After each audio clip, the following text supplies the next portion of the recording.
पौराणिक ग्रंथों के अनुसार एक बार ब्रह्मा जी के मानस पुत्र सनक, सनंदन, सनातन और सनत कुमार भगवान विष्णु के दर्शन के लिए बैकुंठ धाम पहुंचे तो बैकुंठ के द्वारपाल जय और विजय ने उन्हें रोक लिया। उन्होंने ब्रह्म कुमारों से कहा, रुकिए, अभी भगवान से मिलने का समय नहीं है। हमें किसी को भी अंदर भेजने की अनुमति नहीं है।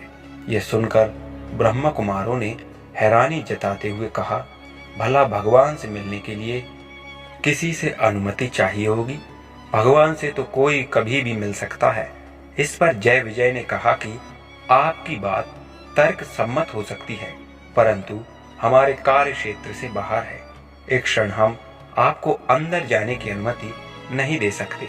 इस बात से क्रोधित होकर सनक आदि ब्रह्म कुमारों ने जय विजय को धरती पर जन्म मरण के बंधन में गिरने का श्राप दे दिया और वहां से चले गए।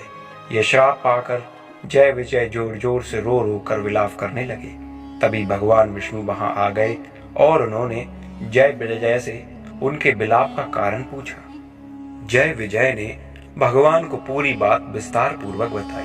भगवान विष्णु जी ने उनसे कहा कि मैं श्राप को शून्य तो नहीं करूंगा, क्योंकि इससे श्राप देने वाले का एवं उसके तप का अनादर होगा और कर्म चक्र भी बाधित होगा, परंतु तुम अपने स्थान पर अपना कार्य का वहन कर रहे थे, इसलिए मैं तुम्हें इस श्राप से शीघ्र मुक्त होने के 2 उपाय बताता हूँ। तुम अपनी इच्छा अनुसार कोई एक उपाय चुन लो। पहला, तुम दोनों धरती पर 7 बार मेरे भक्त के रूप में जन्म लो, या फिर 3 बार मेरे शत्रु के रूप में और मेरे हाथों से अंत गति को प्राप्त हो। जय विजय ने हाथ जोड़कर धरती पर 3 जन्म लेने की बात स्वीकारी। इससे वो जल्दी अपने प्रभु की सेवा में लौट पाएंगे। और दूसरा, तीनों जन्म में प्रभु उनका वध करने आएंगे तो उन्हें हर जन्म के अंत में प्रभु के दर्शन भी होंगे। भगवान विष्णु अपने भक्तों की भक्ति देखकर मुस्कुराए और इनकी इच्छित 3 जन्मों के लिए तथास्तु कहकर चले गए। इसके बाद जय विजय अपने पहले जन्म में हिरण्यकश्यप और हिरण्याक्ष बनकर पैदा हुए। दूसरे जन्म में जय और विजय ही रावण और कुंभकर्ण के रूप में दोबारा से पैदा हुए और तीसरे जन्म में जय विजय शिशुपाल व दंतवक्र के रूप में जन्मे।